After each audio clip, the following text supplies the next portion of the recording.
नमस्कार विद्यार्थी मित्रांनो, मी अर्चना पाटील आपले आजच्या या व्हिडिओमध्ये स्वागत करते। आज आपल्याला इयत्ता 7वी विषय मराठी पाठ क्रमांक 6 टप टप पड़ती या कवितेचा स्वाध्याय अभ्यासायचा आहे। बच्चों, आज हमें कक्षा 7वी विषय मराठी पाठ क्रमांक 6 टप टप पड़ती इस कविता का स्वाध्याय अध्ययन करना है। आपण प्रश्न क्रमांक 1 पाहूया। प्रश्न 1, खालील प्रश्नांची 1-2 वाक्यात उत्तरे लिहा। बच्चों, इसका अर्थ होता है नीचे दिए गए प्रश्नों के उत्तर 1-2 वाक्य में लिखो। 1, कवितेतील मुलांचे गाणे कधी जुळून येते? उत्तर, मुलांच्या अंगावर प्राजक्ताची फुले टपटप पडतात त्या भिरभिर तालावर मुलांचे गाणे जुळून येते। दूसरे, गवत खुशीने का डोलते? इसका अर्थ होता है बच्चों, गवत खुशी से क्यों झूमता है, क्यों डोलता है? उत्तर, गवताच्या अंगावरून भरभर वारा वाहतो म्हणून गवत खुशीने डोलते। इसका अर्थ होता है गवत के अंग पे से, घास के अंग पे से जब वारा बहता है तब गवत खुशी से झूमता है, डोलता है। 3, मुलांच्या गाण्यातून काय काय फुलते? इसका अर्थ होता है बच्चों, जो बच्चे हैं कविता में उनके गाने में से क्या क्या फूलता है? उत्तर, पाऊस, वारा, मोर पिसारा मुलांच्या गाण्यातून फुलतात। इसका अर्थ होता है पाऊस, वारा, पाऊस मतलब वर्षा, वारा मतलब हवा और मोर पिसारा, पाऊस, वारा, मोर पिसारा बच्चों के गाने में से फूलते हैं। 4, कवितेत खुळे कोणाला म्हटले आहे? इसका अर्थ है कविता में खुळे, खुळे मतलब वेड़े, जैसे पागल हम बोलते हैं ना वो किसको बोला गया है? उत्तर, जी मुले गाणे गात नाहीत त्यांना खुळे म्हटले आहे। इसका अर्थ होता है बच्चों, जो बच्चे गाना नहीं गाते हैं उनको खुळे मतलब वेड़े या पागल कहा गया है। आता प्रश्न क्रमांक 2। प्रश्न क्रमांक 2 आहे, कवितेच्या खालील ओळी पूर्ण करा। इसका अर्थ होता है हमें यहाँ पे कविते में से एक शब्द दिया गया है, तो उस आधार पे हमें कविते की आगे की लाइन पूर्ण करना है। 1, पूर्णावर्ती। बच्चों याद करो, पूर्णावर्ती ये कौन सी लाइन थी, उसके आगे कौन से शब्द थे? बरोबर, क्या थे उसके आगे शब्द? पूर्णावर्ती झाडांखाली ऊन सावली विंदे जाळी। फिर दूसरा है हस्ते धरती, कोणती ओळ होती ती? हस्ते धरती फांदी वरती हा जो बाळा झुले। तिसरे आहे पाऊस वारा, पाऊस वारा कोणती ओळ होती, कोणत्या ओळीमध्ये हे शब्द आले होते?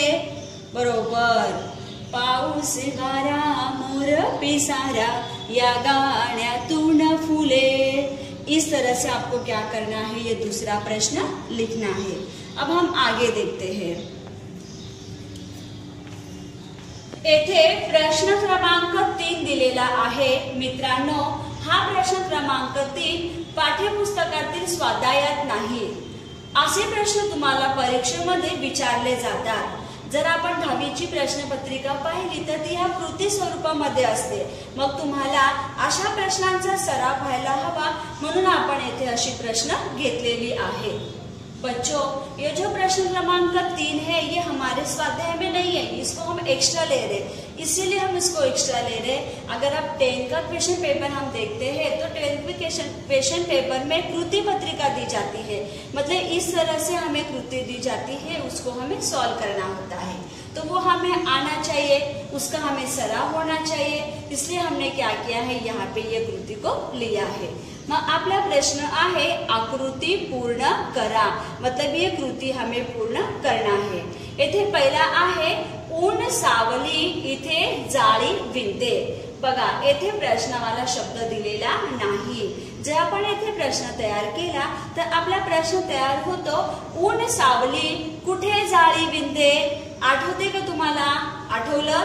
ती जी ओळ होती कवितेमध्ये, कोणती ओळ होती? बरोबर, पूर्णावरती झाडांखाली ऊन सावली विणते जाळी.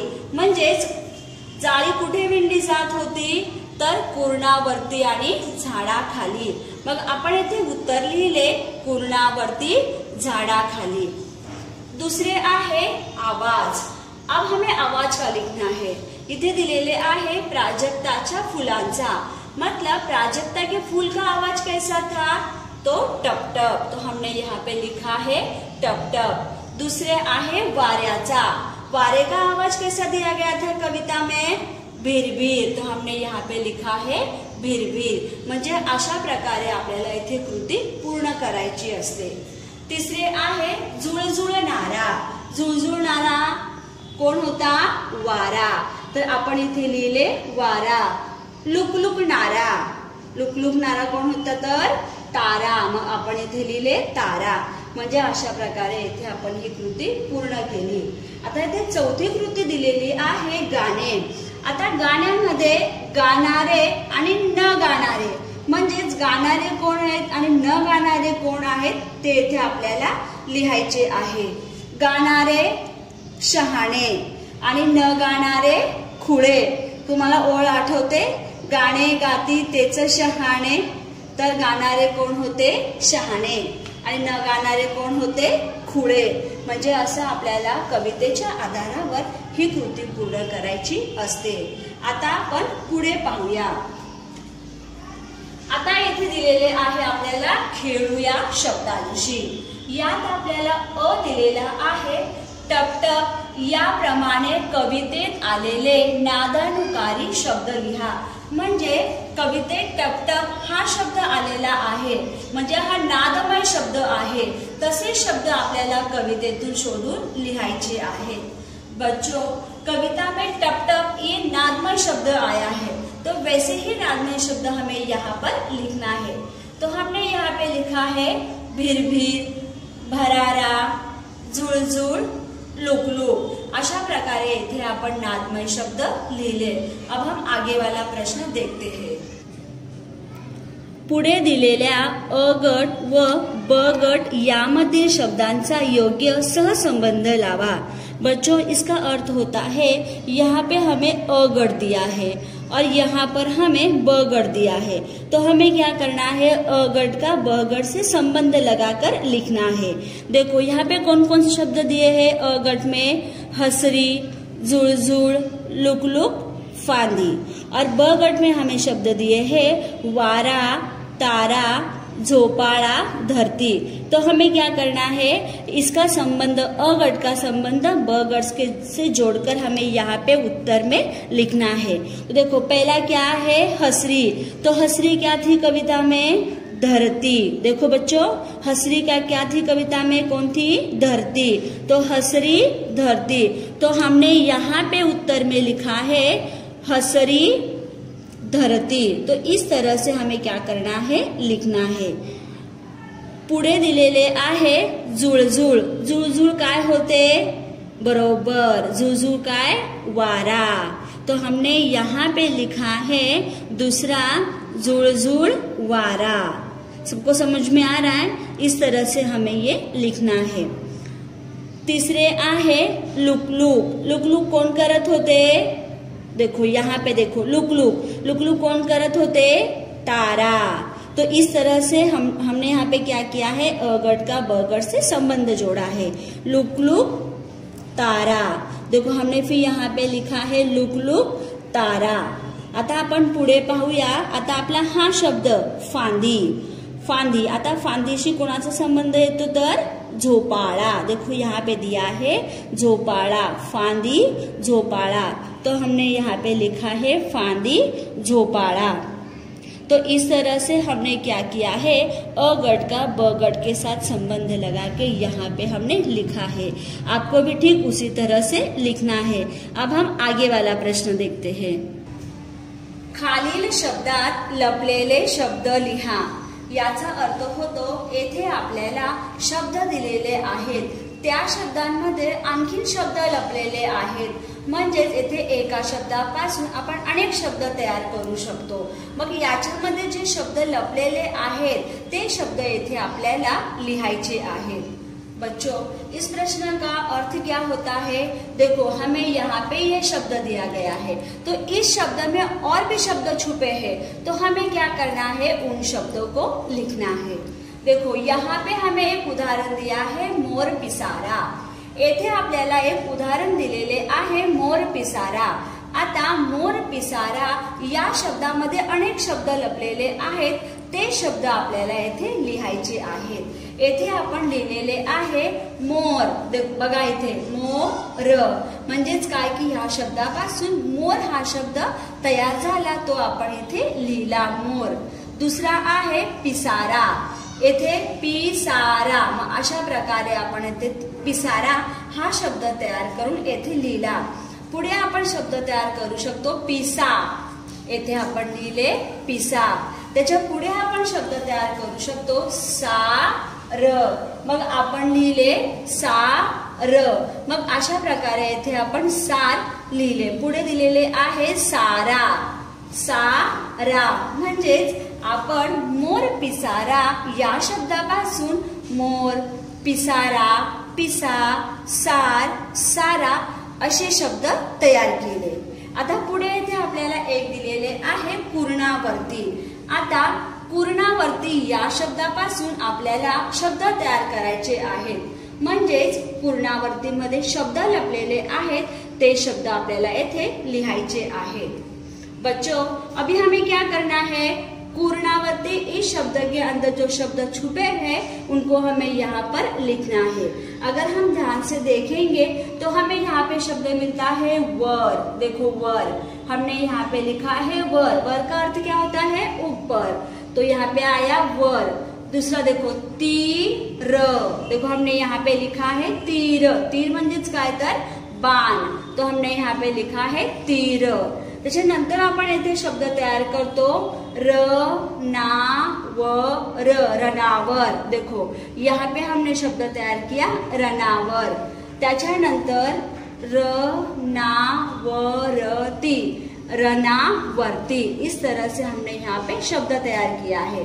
पुढे अजून आपण शब्द तयार करू शकतो कुणावर, कुणावर। इस तरह से हमने क्या किया है? यहाँ पर शब्द तयार किया है। पुढे आहे झाडाखाली। अभी हमें क्या करना है?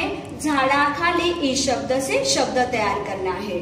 देखो हमने यहाँ पे शब्द तैयार किया है झाडा, तो हमने यहाँ पे लिखा है झाडा। पुढे आपण शब्द तयार करतो खाली, मग येथे आपण लिहिले खाली। खाली म्हणजे नीचे, आणि झाली, झाली, खाडा, खाडा। अशा प्रकारे आपण झाडाखाली या शब्दापासून येथे शब्द तयार केले।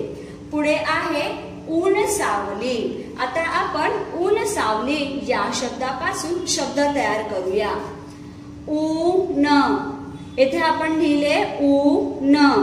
दुसरे सावली, सावली, सावली म्हणजे छाया, तर येथे आपण सावली हा शब्द तयार केला। पुढे न उ, बघा आपण येथे लिहिले न उ। पुढे सान, आपण येथे लिहिले सान। सान म्हणजे लहान, छोटा, मग आपण असा येथे हा शब्द तयार केला। पुढे आपण शब्द तयार केला वन, वन, वन म्हणजे जंगल। तो इस तरह से हमने क्या किया है? यहाँ पे हमें जो एक शब्द दिया गया था, उस शब्द के अंदर और भी शब्द छुपे थे, वो हमने यहाँ पर लिखा है। आप लोगों को भी ठीक इसी तरह से लिखना है। अब हम आगे वाला प्रश्न देखते हैं। पुढचा प्रश्न आहे, पुढे दिलेल्या करड्या चौकोनातील शब्दांना लाल चौकोनात दिलेले विरुद्ध अर्थाचे शब्द शोधा व लिहा। इसका अर्थ होता है बच्चों, यहाँ पे हमें विरुद्धार्थी शब्द की जोड़ियां मिलाना है। यहाँ पे भी शब्द दिए गए हैं और यहाँ पे भी शब्द दिए गए हैं, तो हमें क्या करना है? ये जो बॉक्स है, इस बॉक्स के शब्द का, ये जो लाल रंग का बॉक्स है, इसके साथ में हमें विरुद्धार्थी शब्द ढूंढकर लिखना है। देखो हमें यहाँ पे एक पहला दिखाया है, उदाहरण में हमें यहाँ पे दिया है बड़े वाइट। देखो यहाँ पे दिया है बड़े, अब उसका विरुद्धार्थी शब्द हमें ये नीचे वाले बॉक्स में से ढूंढना है, लाल वाले बॉक्स में से। तो बड़े, बड़े का विरुद्धार्थी शब्द होता है वाइट, तो इसका उत्तर यहाँ पे है। तो इस तरह से हमें क्या करना है, इस बॉक्स में जो शब्द दिए गए हैं उसका विरुद्धार्थी शब्द ये लाल रंग वाले बॉक्स में से ढूंढकर हमें लिखना है। तो पहला हमें दिया है बड़े वाइट। अब दूसरा हम देखते हैं चढ़। देखो यहाँ पे दूसरा शब्द दिया गया है चढ़। अब इसका विरुद्धार्थी शब्द हमें इस बॉक्स में से ढूंढकर लिखना है। तो क्या होगा इसका विरुद्धार्थी शब्द, उतार, बरोबर। देखो यहाँ पे उतार, तो हमने यहाँ पे लिखा है चढ़ और उसका विरुद्धार्थी शब्द लिखा है उतार। आया समझ में बच्चों? इस तरह से हमें यहाँ पे लिखना है। पुढे आपल्याला दिलेला आहे नफा। नफा मतलब क्या, फायदा। तो नफा का विरुद्धार्थी शब्द क्या होगा, देखो ये वाले बॉक्स में मिल रहा है आप लोगों को इसका उत्तर, बरोबर। क्या है, तोटा। नफा, तोटा। तो हमने यहाँ पे नफा आणि तोटा ये लिखा है। पुढे आहे आत। आत मतलब क्या बच्चों, अंदर। अब आत या शब्दाचा विरुद्धार्थी शब्द काय होईल, सांगा पाहू, बरोबर, बाहेर। क्या होगा, बाहेर, अंदर, बाहर। तो हमने यहाँ पे लिखा है आत, बाहेर। इस तरह से हमने यहाँ पे इसकी विरुद्धार्थी शब्द की जोड़ी मिलाई है। आता पुढे आपण बघूया आनंद। आपको पता है आनंद, आनंद का विरुद्धार्थी क्या होगा, दुख। देखो यहाँ पे दिया है ना दुख, आनंद, दुख। तो हमने यहाँ पे लिखा है आनंद, दुख। आता पुढे आहे यश। यश, यश का विरुद्धार्थी क्या होगा, अपयश। देखो यहाँ पे दिया है अपयश, यश, अपयश। हमने यहाँ पे लिखा है यश, अपयश। पुढे आहे मोठे। देखो यहाँ पे दिया है ना मोठे। मोठे मतलब क्या, बड़ा। अब मोठे का विरुद्धार्थी क्या होगा, लहान। देखो मोठे, लहान। तो हमने यहाँ पे लिखा है मोठे और लहान। अब हमारा कौन सा शब्द बचा है, शुभ। आता तुम्ही सांगा शुभचं विरुद्धार्थी काय होईल, बरोबर, काय, अशुभ। शुभ, अशुभ। आपण इथे लिहिले शुभ, अशुभ। अशा प्रकारे आपण काय केले, इथे या दोन जे आपल्याला जे चौकोन दिलेले होते, हे करड्या रंगाचे चौकोन आणि हे लाल रंगाचे चौकोन, त्यांच्या आपण काय केलेल्या आहेत, विरुद्धार्थी शब्दाच्या जोड्या लावलेल्या आहेत आणि येथे आपण ते लिहिलेले आहे। आप लोगों को भी ऐसे ही लिखना है। आता आपण पुढचा प्रश्न पाहूया। खेळ खेळूया। पुढील वाक्य डोंगर वाचा, त्याप्रमाणे शाळा या शब्दाचा वाक्य डोंगर बनवा। बच्चों यहाँ पे हमें एक डोंगर दिया है, कौन से शब्द से बना है वो, अम्बा। अम्बा ही शब्द से यहाँ पे एक डोंगर बनाया गया है। तो हमें क्या करना है, वैसे ही शाळा ये शब्दों को लेकर एक डोंगर बनाना है। सबसे पहले हम क्या करते हैं, आंबा, इसे जो डोंगर बना के दिया है हमें, उसको हम पढ़ते हैं तो हमें थोड़ी जानकारी मिल जाएगी। चलो देखते हैं। आंबा, आंबा खातो। देखो बच्चों, अगर हम इसको ध्यान से देखेंगे तो आंबा क्या है, हम आंबा मतलब आम, हम आम को खाते ही है। तो यहाँ पे दिया है आंबा खातो। दूसरा है मी आंबा खातो। मी मतलब मैं आम खाता हूँ। तीसरे मी पिवळा धमक आंबा खातो। मतलब इसमें क्या किया है बच्चों, एक एक शब्द को आम से जोड़ा गया, मतलब आम इस शब्द से शब्दों को लेकर एक एक शब्द इसमें जोड़ा गया है, आम से रिलेटेड शब्दों को लेके। देखो यहाँ पे दिया मी आंबा खातो, मतलब मैं आम खाता हूँ। अब यहाँ पे दिया है मी पिवळा धमक आंबा खातो। अब आम का कलर कैसा दिया है, इसमें पिवळा धमक मतलब एकदम पीला, मैं पीला पीला आम खाता हूँ। पुढे दिलेले आहे मी पिवळा धमक गोड आंबा खातो। आता येथे आंबा या नामाबद्दल गोड हे विशेषण वापरलेले आहे। तो यहाँ पे क्या दिया है, मी पिवळा धमक मतलब मैं पीला, एकदम पीला, गोड मतलब मीठा, मीठा आम खाता हूँ। तो इस तरह से हमें यहाँ पे एक एक विशेषणों को बढ़ाते बढ़ाते मतलब एक एक शब्दों को उसमें ऐड करते करते डोंगर को पूरा करते हुए जाना है। दूसरा यहाँ पे दिया है मी पिवळा धमक गोड हापूस आंबा खातो, मतलब मैं पीला मीठा, अब यहाँ पे आम का नाम दे दिया गया है, हापूस आम खातो। पुढे आहे मी पिवळा धमक गोड हापूस आंबा चवीने खातो, चवीने मतलब क्या, टेस्ट के साथ में मैं खाता हूँ। तर अशा प्रकारे येथे आपल्याला आंबा या शब्दापासून जो डोंगर बनवून दिलेला आहे तो आपण पाहिला। जर आपण या डोंगराकडे नीट लक्ष दिले तर आपल्याला येथे खातो खातो खातो खातो खातो खातो या क्रियापदाचा वापर केलेला दिसून येत आहे। आंबा, तर आंबा आपण खातोच म्हणून येथे खातो हे क्रियापद वापरलेले आहे। आता येथे आपल्याला शाळा, आता आपण शाळा या शब्दापासून डोंगर बनवूया। आता येथे बघा शाळा, शाळा म्हणजेच काय, विद्यालय।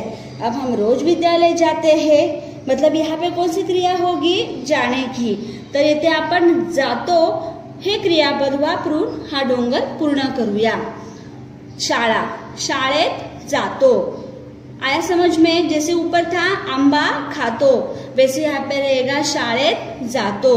देखो मी शाळेत जातो, वरती काय होते, मी आंबा खातो, तो हमने यहाँ पे वाक्य तैयार किया, मी शाळेत जातो। आता पुढे मी दररोज शाळेत जातो, दररोज मतलब क्या, रोज, मैं रोज स्कूल जाता हूँ। अशा प्रकारे आपण काय करत आहोत, येथे एक एक शब्द एक्स्ट्रा ऍड करून हा वाक्य डोंगर पूर्ण करत आहोत। पुढे आहे मी दररोज सकाळी शाळेत जातो। आता इथे आपण कोणता शब्द घेतला, सकाळी, मतलब मैं दररोज, दररोज मतलब सुबह, रोज, मैं रोज सुबह स्कूल जाता हूँ। पुढे आपण इथे वाक्य तयार केले, मी दररोज सकाळी वेळेवर, कोणता शब्द घेतला आपण, वेळेवर शाळेत जातो। सबको समझ में आ रहा है ना? हमने क्या किया है, इसमें एक एक शब्दों को जोड़ते जोड़ते आगे तक पूरा करते जा रहे। पुढे आपण लिहिले, मी न चुकता दररोज सकाळी वेळेवर शाळेत जातो। इसका अर्थ होता है न चुकता मतलब कभी भी न भूले, मैं दररोज मतलब रोज मैं स्कूल समय पर जाता हूँ। तो इस तरह से हमने क्या किया है, यहाँ पे शाळा ये शब्दों को लेके यहाँ पे ये वाक्य डोंगर बनाया है। अब आपको क्या करना है, वैसी के वैसी इसको जैसे हमने यहाँ पे लिखा है वैसे ही आपको आपकी बुक में लिखना है। अशा प्रकारे आपण टपटप पडती या कवितेचा स्वाध्याय अभ्यासला। आता तुम्हाला काय करायचे आहे, आपण जो स्वाध्याय अभ्यासला तो संपूर्ण तुमच्या वहीत लिहायचा आहे आणि ज्या दिवशी आपला ग्रुप ओपन होतो म्हणजे शुक्रवार आणि शनिवार, त्या दिवशी तुम्ही जो स्वाध्याय तुमच्या वहीत लिहिला तो तुम्हाला ग्रुप में पाठवायचा आहे। बच्चों, आपको क्या करना है, आज हमने इस तरह से टप टप पढ़ती इस कविता का स्वाध्याय लिखा है, तो आपको क्या करना है, ये स्वाध्याय पूरा आपकी बुक में लिखना है। और जिस दिन हमारा ग्रुप ओपन होता है मतलब शुक्रवार और शनिवार, उस दिन आपने जो स्वाध्याय आपकी बुक में लिखा है उसको ग्रुप में भेजना है। धन्यवाद बच्चों, मिलते हैं हम अगले वीडियो में।